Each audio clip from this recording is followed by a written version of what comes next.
Lungay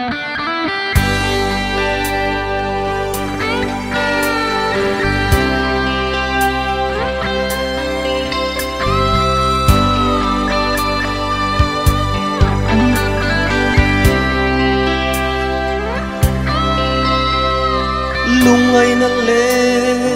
mangan natin itinin min chim reng thui nat natin le rethei natin min hual reng thui na trần pui tu le min nem tu le ya kamulo trần pui tu lalpa hai em chê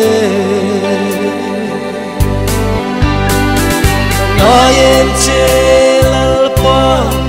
ai zual chê leya hian lim na kan musilo lungai le mang an rethei na zong po isui kianga apong to ang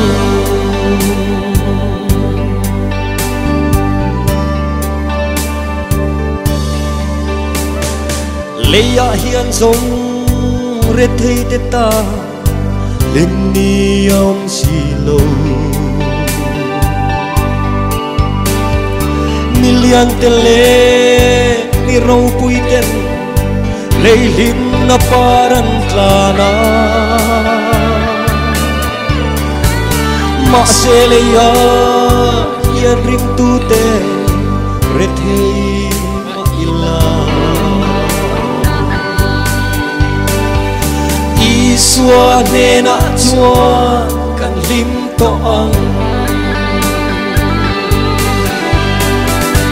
ai em chê lalpa ai zual chê leya hian lim na kan musilo lungai le mang an rethei na zong po isui kianga apong to ang